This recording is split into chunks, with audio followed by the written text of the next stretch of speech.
Assalamualaikum warahmatullahi wabarakatuh. Perkenalkan, nama saya Muhammad Habib Ramadan, NIM 114200104 dari Blok 3, Praktikum Bioteknologi Lingkungan. Di sini saya akan menampilkan tutorial untuk pembuatan gorengan arah kekar umum menggunakan software Gips. Oke, langsung kita mulai saja. Sikat. Oke, untuk yang pertama kita pastikan membuka data tips yang sudah disiapkan di Excel, di mana kebetulan saya mendapatkan bagian di kelompok 2. Berikut datanya. Kemudian buka aplikasi Gips. Nah, ini pada hasil akhirnya outputnya nanti akan berbentuk seperti ini. Nah, bagaimana kita membuat seperti ini untuk mengetahui arah longsoran dan zona bahaya longsornya? Pertama-tama kita klik dulu pada bagian ini, new. Nah, di sini kan terdapat eh, tabel. Nah, kemudian kita harus ganti option ini, deep dan direction. Itu kita ganti menjadi strike and dips. Caranya seperti apa? Kita gunakan setting, klik setting. Nah, setting ini bagian global orientation format kita ubah di strike or dip. Menggunakan right karena kita menggunakan kaidah apa perputaran strike dipnya itu searah jarum jam. Oke. Nah, setelah terubah seperti ini, kemudian kita buka Excel lagi. Kita copy data yang ada di sini. Kita copy semuanya. Kemudian kita masukkan ke tabel yang ada di Gips. Nah, setelah kita memasukkan data ini, kemudian klik di contour preset atau bisa pakai shortcutnya CTRT. Nah, sudah terbentuk seperti ini. Kemudian langkah selanjutnya adalah kita ubah di deep vector mode. Nah, di vector mode. Kemudian kita buka Excel lagi. Nah, di Excel ini kan di bagian pelapisan batuan, terus ada kemiringan lereng, kekar 1, sudut geser dalam, kekar 2. Nah, ini kan ada data-datanya.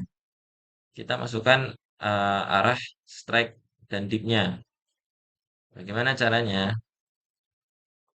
Nah, kita pakai add user plan. Kita sesuaikan arah strike dan dipnya. Kita klik kiri. Nah, ini ada bagian ID-nya. Kita buka Excel dulu. Split. Supaya lebih enak kita split aja. Nah, bagian pelapisan batuan memiliki arah strike dip N70 is dengan dipnya 45 derajat. Kita klik kiri, kita kasih label pelapisan batuan. Oke, kita samakan di bagian strike and dipnya. Strike-nya 70, dipnya 45. Nah, untuk warnanya, karena ini pelapisan batuan, itu warnanya kita menggunakan warna biru, hijau. Nyontek salah lagi. Kita klik OK. Nah, ini sudah nih terbentuk nih. lapisan batuan. Kemudian kita menggunakan eh, menambahkan strike dip lagi bagian ini, bagian kemiringan lereng. Ini 105 derajat is dengan dipnya 60 derajat. Kita tambahkan lagi sama seperti tadi. Klik kiri, kita kasih KL kemiringan lereng. Kita masukkan untuk eh, data strike dipnya ini 115. Kemudian dipnya itu 60. Terus untuk warnanya itu warna biru. Kita tandai menggunakan warna biru. Setelah itu klik OK. Nah, di sini ada sudut geser. Sudut geser kita nanti dulu kita tambahkan di terakhir. Kita menggunakan data kekar satu dulu. Sama seperti yang lainnya. Oke, kekar kita kasih lab kekar satu. Strike-nya 95. Kemudian dipnya 75. Untuk kekar warnanya menggunakan warna merah. Kemudian kekar 2 kita tambahkan lagi. Ini kekar 2. Ini strike-nya 145. Dipnya 65. Ya, kasih warna merah. Oke. Nah, setelah semuanya masuk, nah ini kan ada sudut geser ya. Sudut geser ini bagaimana cara menambahkannya? Kita besar dulu. Oke. Bagaimana kita menambahkan sudut geser ini? Kita akan add count. Kita orientation kita checklist. Nah, angle-nya kita ganti 60. Nah, setelah jadi, nah, untuk menggunakan angle ini, karena kita menggunakan software Divs, kita menggunakan satuannya 60.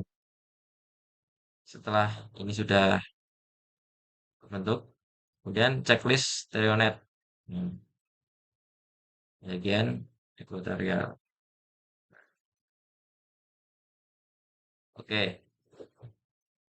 Nah, untuk menentukan arah kekar umum atau arah longsoran, kita kan eh, mengidentifikasinya dari perpotongan kekar dan perlapisan batuan. Bagaimana caranya kita menentukannya? Kita cek dulu di bagian arah strike dip-nya ini.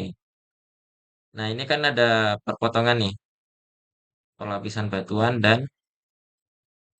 kekar. Ini kebetulan perpotongannya di kekar 2. Nah, makanya kita menggunakan eh, add trend line. Itu fungsinya apa? Bisa menentukan arah longsorannya.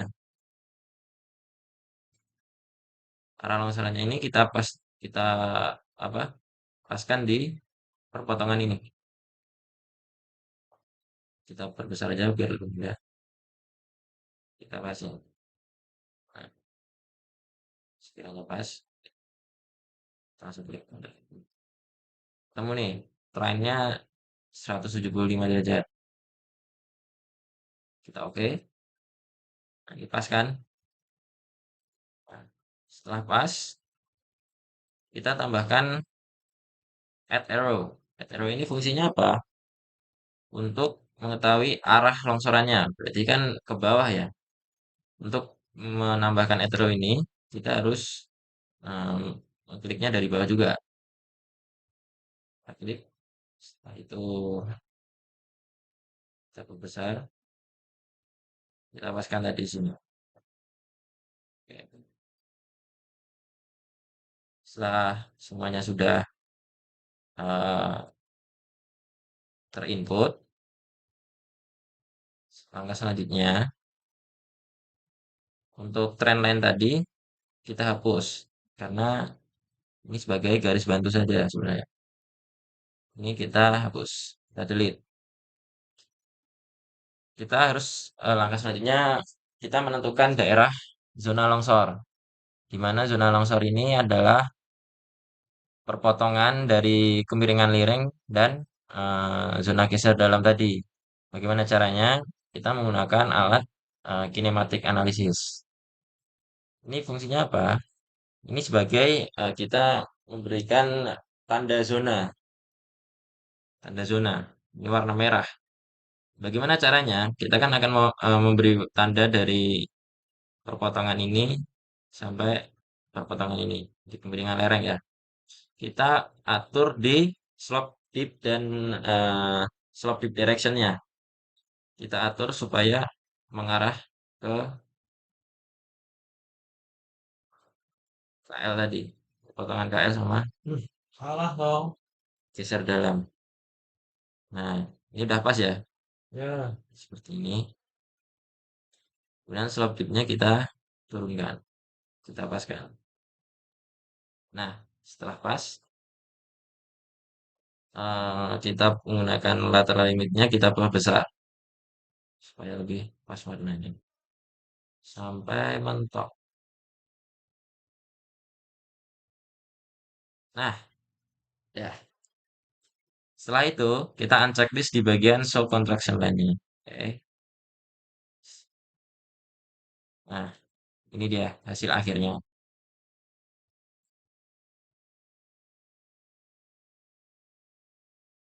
Nah, sama kan? Sama yang ini bentuknya. Sama. Oke. Nah, oke, seperti itu teman-teman dan kakak abang. Sekian dari tutorial saya. Bilangin dulu, Cok. Angkanya. Apabila banyak kesalahan dan gangguan dari kata-kata di luar, mohon maaf Dihilangin dulu angkanya. sebelumnya. Assalamualaikum warahmatullahi wabarakatuh. Hilangin angkanya, Bud. Gimana hilanginnya? ID-nya di checklist dulu.